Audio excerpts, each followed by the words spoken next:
Assalamualaikum, salam sejahtera. Saya bukan Superman, tapi saya adalah Kapten Rais daripada program Lemak to Lean. Sekiranya anda ada masalah berat badan, ada masalah perut boroi, ada masalah fitness, jom sertai program saya Lemak to Lean, program 7 hari yang akan membantu anda untuk menguruskan badan, untuk membuang lemak dalam badan anda, untuk menambahkan bentuk badan yang lean dan juga untuk menambahkan six pack dan secara overall akan mengubah hidup anda kepada lebih sihat dan lebih fit. Anda tak perlu pergi gym, anda tak perlu beli apa-apa suplemen, anda tak perlu beli apa-apa ubat. Saya akan guide anda from A to Z, cara yang paling efektif dan cara yang paling singkat untuk menambahkan bentuk badan idaman anda. Untuk bulan Mac kita ada batch kedua untuk lelaki yang akan bermula pada 24 Mac. Hanya RM89 sahaja.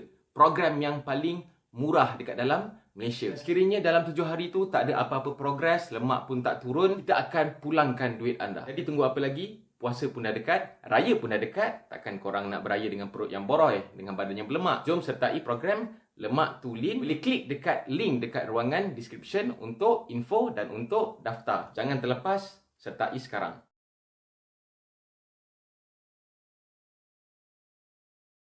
Dia nak tanya apa-apa lagi, insyaAllah kalau kita boleh. Jangan!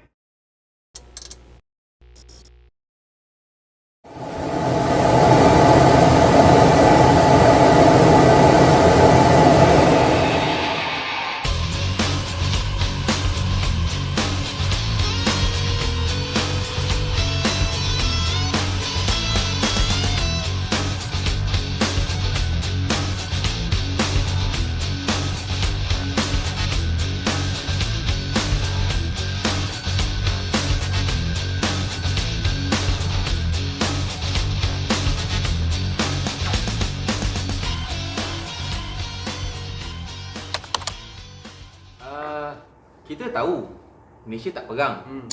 Sampai tahap ada mangkuk ayun mana dah boleh cakap yang kita ni tak perang, tak ada kerja, boleh kerja kat Felda lah, apa benda lah. Kan. Jadi nak tanya lah. Faiz Okey, boleh. apa sebenarnya fighter pilot buat hari-hari? Hari-hari. So, basically rutin harian ni kita ada training yang kita kena fulfill every month untuk kita tingkatkan kita punya skill, tingkatkan kita punya knowledge. Pasal fly ni bukan semata-mata fly tak ada purpose, dia ada some building blocks, dia ada training yang kita kena fulfill. Contohnya seperti air to air. Air to air sendiri, air to air ataupun orang panggil perangan udara ke udara lah. Dia ada banyak fasa dalam tu dan kita kena cover. Ada lawan 1 lawan 1, 2 lawan 2, 3 lawan 3, 4 lawan 4. So dia very dynamic. So hari-hari kita akan jumpa benda baru. Kita tak, benda tu tak ada rigid, dia very dynamic.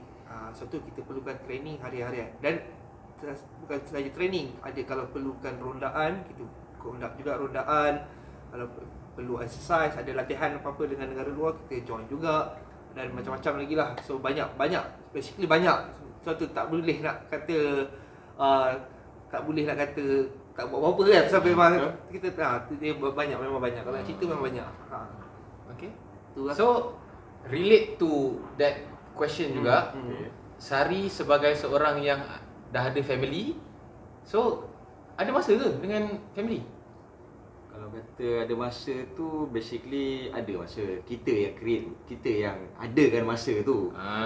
Kita yang manage tu. Walaupun saya sendiri boleh dikategorikan berkahwin awal lah. Betul. Waktu dalam conversion lagi dah kahwin lah. So masa tu ada kita manage sendiri lah. Kita kena manage sendiri. Kadang-kadang hari Sabtu Ahad tu kita time weekend kan. Time weekend kadang-kadang kita kena panggil. Itu biasa. Kita kena panggil. Tapi kebanyakannya Sabtu Ahad kita akan berehat lah. Especially macam fighter kan, fighter pilot. Sabtu Ahad jaranglah bekerja. Jaranglah bekerja. Compare to transport dengan chopper lah. Compare dengan transport dengan chopper lah. Because requirement kehendak perkhidmatan kan. So dia orang terpaksa melakukan kerja waktu cuti lah. Macam kerja kami setakat training apa semua kan. So kita akan buat waktu hari bekerja lah. So kita akan maksimiskan hari bekerja tu lah. Kita akan maksimiskan hari bekerja tu. Kalau macam transport dia banyak flight time yang lama. Kena ni lah, kena kadang-kadang KL fly Labuan, kena overnight Labuan, lepas tu ambil orang patah balik. Macam chopper pula dia banyak standby. Betul. Dia banyak search and rescue punya duty kan. So kena standby dekat sini lama macam tu lah. Macam So diorang boleh bawa kru, extra kru kat situ. So dia boleh rotate. Macam fighter ni kami je lah. Kami je lah. So kru rest time tu adalah penting sebenarnya untuk menjaga kita punya mental dan fizikal. Satu lagi macam contoh transport, dia orang ni kadang-kadang bukan sahaja support Air Force saja, kadang-kadang dia orang kena terpaksa support darat punya exercise, dia orang kena support juga angkut barang-barang, angkut anggota. Perkara pergi Labuan, pergi Kuching, keamanan. Macam para troopers lah. Siapa nak bawa dorang? So kerja tu Air Force jugalah. Air Force juga. Itulah. Okay, Pak Is. Pengalaman paling best as a fighter pilot? 5 lah. Itulah. 5. Okay. Cerita sikit. Aku memang daripada ni aku nak fly perform masa 5. So masa 5 tu of course lah masa tu beratus ribu orang tengok you perform kan. So satu pengalaman yang indah lah, terbang di Pulau Langkawi yang indah, melakukan So kau buat aeros? melakukan manuver solo aerobatic. Solo aerobatic. Solo aerobatic, solo lah. So solo ni sebiji lah yang tu kan. So menarik lah tu. Itu memang fighter pilot itu jarang lah orang, berapa orang je lah yang boleh buat benda tu lah, yang diberi kepercayaan untuk melakukan itulah. Semua orang boleh buat aerobatic tu, semua fighter pilot semua di-train untuk aerobatic. Tapi masa 5 tu kau diberi penghormatan, diberikan kepercayaan untuk perform in front of crowd datang daripada negara-negara yang lain lah. Situ banyak negara. 5 ni bukan kita membawa nama negara Malaysia lah. 5 ni bukan Malaysia punya event It's a world punya event Air Force, askar-askar semua dari satu dunia datang. So kalau dapat perform solo aeros tu memang gempak lah. Alhamdulillah. Sari? Macam aku nak apa Kurang sebab mic. last meet perform waktu 5 pun tahun 2013. So aku masuk Skoden pun waktu tu tahun 2012. So tak berpeluang untuk menunjukkan bakat. Untuk menunjukkan bakat yang terpendam untuk buat solo aerobatic ke, low level aerobatic, formation aerobatic ke, tak sempat. So sempat jadi macam cakap apa, jadi pembantu je lah. Time 5 tu bantu Skoden untuk jual souvenir. Jadi static display pilot, itu je lah. Kalau korang nak tahu pilot dalam Air Force dia bukan jadi pilot sahaja. Kalau dia tak fly, macam-macam lagi dia kena buat. Multitasking. Pegawai admin lah, macam tadi cerita lah, juru jual lah, benda lah. Tapi kalau korang nak tahu kalau kita semua nak tahu, pesawat MiG-29 dah tak fly. Dia dah commission, dia dah tamat servis lah orang cakap. Dan ini, Major Sehari ni adalah final batch, orang kira group yang terakhir yang fly pesawat MiG. Ya, aku last pilot yang fly. Last pilot yang menerbangkan pesawat MiG-29. 17 Januari 2017. Yes. Last date. Sebab MiG dah tak ada dah. MiG ni orang cakap macam dia bukanlah old school, tapi dia punya sistem dalam tu kalau nak compare dengan Hornet, dia macam old school sikit lah. Dia punya jam, dia punya instrumen pun banyak jarum kan. Analog. Basically MiG punya instrumen semua analog. Kebanyakannya semua analog. Dan kalau compare dengan F-18 semua digital lah. So kat situ lah MiG kalah. Tapi dari segi speed memang jadi lawan lah. Laju. Okay, Sari, pengalaman paling pahit yang kau rasa maybe itu masa kau last hidup ke benda ke, cerita lah kau punya pengalaman yang paling down sekali. Okay, pengalaman paling down sekali, pernah mengalami saat-saat kecemasan lah, emergency macam cakap, emergency. Okay. Because of low fuel. Waktu tu aku terbang buat sorti combat lah, dogfight dengan aku punya leader lah. Buat dogfight and then standard lah, bila buat dogfight ni banyak makan minyak. So minyak dah low. Bila balik-balik weather, kau nak land memang tak boleh. And then bila kau nak convert pun, kau kira-kira minyak pun dah tak cukup. So you have to land jugalah dekat Kuantan kan. You have to land jugalah. approach daripada runway 36 tak boleh. Approach daripada 18 pun tak boleh. Waktu tu dalam kepala otak ni dah fikir, dah selawat banyak ni, selawat banyak. ingat Tuhan banyak. And then dah fikir, ni kalau aku nak eject, aku nak eject kat mana? Memang dah terfikir waktu tu. Memang waktu tu cakap kira macam tak tahulah sebab bila kita eject tu, belum tentu kita hidup juga. Kita tak tahu. So kita berserah pada Allah Ta'ala lah. And then yang saya ingat aku approach 4 kali approach lah. 4 kali approach pertama tak nampak runway. Approach kali kedua pun tak nampak runway. And then approach kali ketiga pun still tak nampak runway. Tukar runway belah sana, runway yang satu lagi tu nampak ada lubang sikit lah. Nampak ada lubang sikit, ada cahaya di hujung. Di sebalik awan yang tebal lah nampak. Yes, di sebalik awan. Because bila weather ni, especially low cloud, bila low cloud ni awan rendah lah. Bila awan rendah ni, everything is covered. So kita daripada atas tu kita tak boleh nak approach. So memang lepas tu instrumen aircraft kau pun analog. And then kau pun sendiri tak percaya. Kau sendiri pun tak percaya dengan instrumen kau. Betul ke tak instrumen waktu tu memang memerlukan skill kau lah yang selama ni kau belajar instrumen approach apa ni, kau terpaksa apply kan waktu tu baru kau rasa kau real apply waktu approach tu. Dan alhamdulillah lah berjaya land juga waktu dalam hujan lebat ni. Land juga dalam hujan lebat ni. And then bila dah land tu memang kaki ni dah rasa macam tak ada lah. Tapi alhamdulillah lah manage lah untuk land juga kapal tu. Itulah pengalaman paling pahit lah. Faiz, ada tak pengalaman pahit? Macam tak ada. kurang pahit ni yang boleh ditelan ni gila. So basically aku pun sama lah, low fuel juga. Ada fuel ni dalam fighter aircraft ataupun pesawat-pesawat lain pun sama, fuel ni adalah satu benda yang very crucial lah, crucial. Satu adalah nyawa. Fuel tu adalah nyawa sebenarnya, nyawa kapal tu. So aku pun sama juga low fuel. Tapi masa tu plan dia kita akan buat air-to-air refueling lah dengan pesawat F100. Air-to-air refueling ni kita isi minyak atau udara tu. So pesawat yang pemberi minyak tu adalah A400M, yang pesawat yang paling baru tu lah.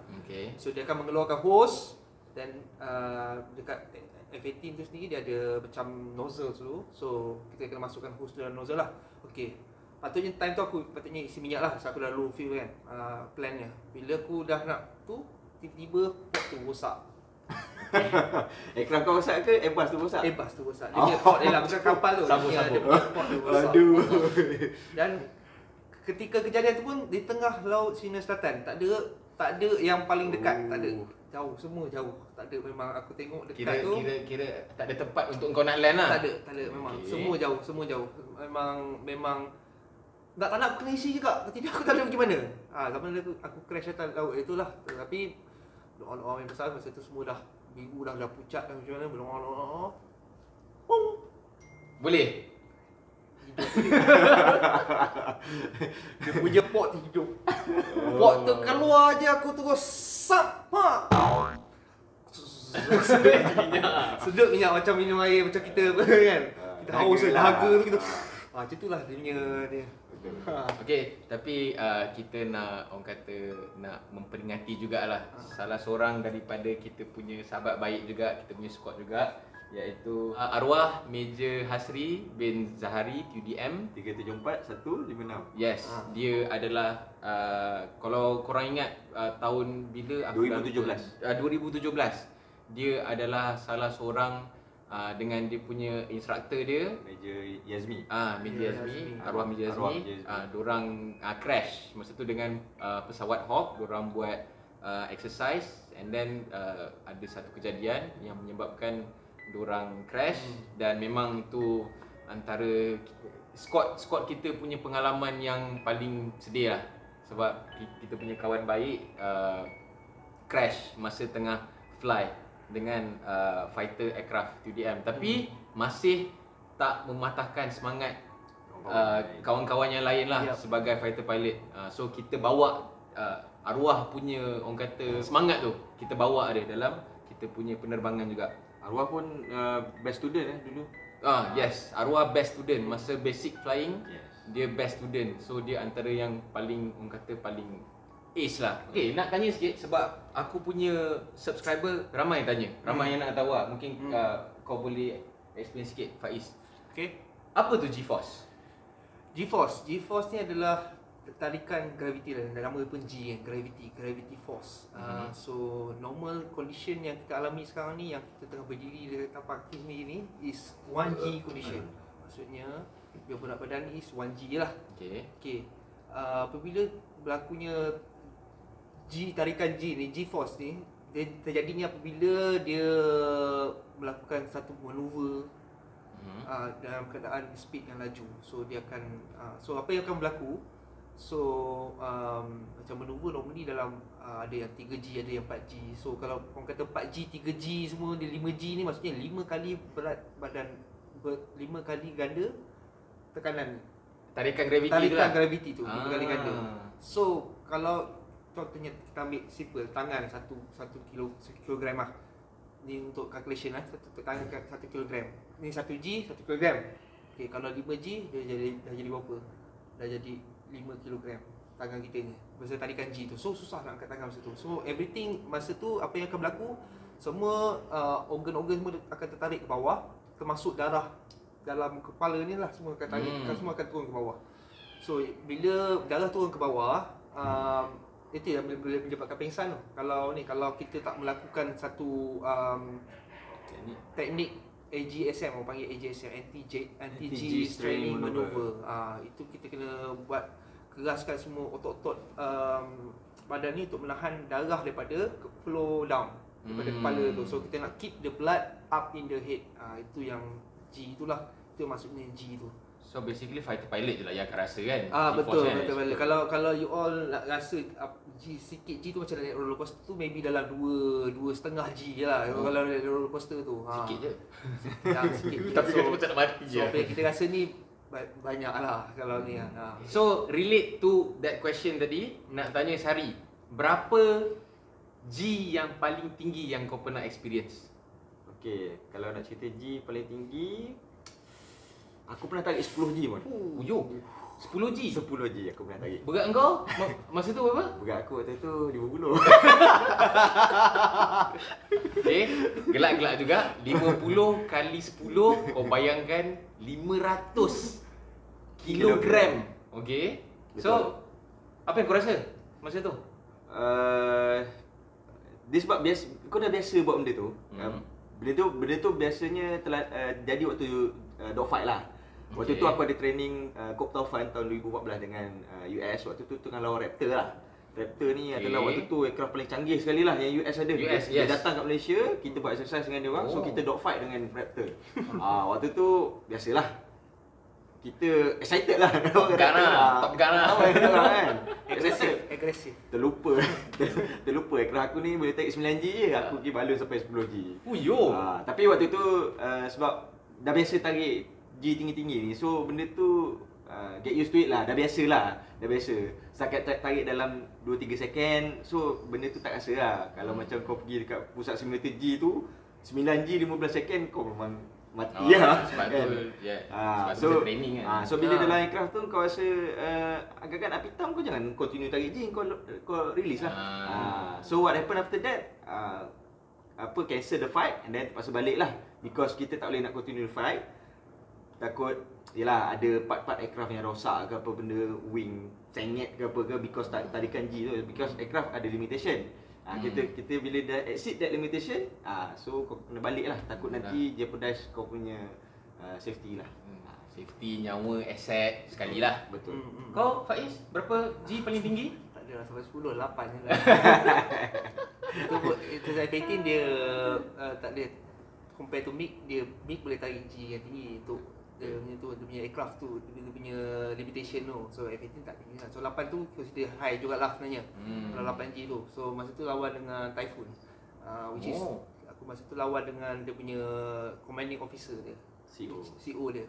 CO dia perempuan. So Typhoon Air Force from Royal Air Force, British. British, okay. So perempuan lah. So lelaki, kalau nak opponent dia perempuan ni, dia macam lagi extra agresif lah. So apa yang berlaku tu, aku extra agresif yang menyebabkan kapal aku tu hampir oversize, tapi still okay lagi lah, flyable lagi lah. Tapi itulah itulah yang paling aku rasa paling ni. Tapi itu kalau yang fly lah.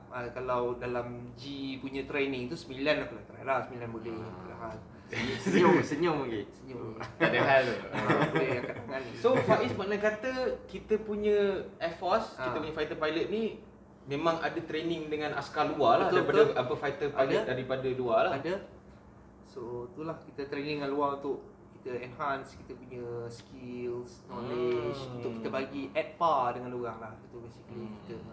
Basically kita ada kelebihan lah pasal kita ada dua jenis aset, Eastern Bloc dengan Western Bloc kan. Okay. Macam Rusia dengan Sukhoi dengan MiG daripada Rusia. So F-18 daripada US kan. Hawk daripada British. So diorang ni Western Bloc. So kita ada dua-dua block. So kita harmonise lah dalam Air Force ni. Lah, kalau macam US dia ada yang dia punya US je lah, US US je. punya. Dia ada taktik dia, macam mana nak employ taktik dia. Macam yang Eastern Bloc ni macam mana nak employ taktik dia dengan weapon yang dia ada. So kat situ lah kita ada kelebihan. Kita ada kelebihan di situ. Kita ada Betul. kelebihan dari segi taktik semua lah. So, Mix. So kita punya fighter pilot bukan level-level bawah macam tu lah kita. Boleh masuk Piala Dunia lah kalau Kalau Air Force lah. Bola kita tak tahu. Okay, kita nak dengar daripada Faiz apa yang kau boleh bagi pesanan.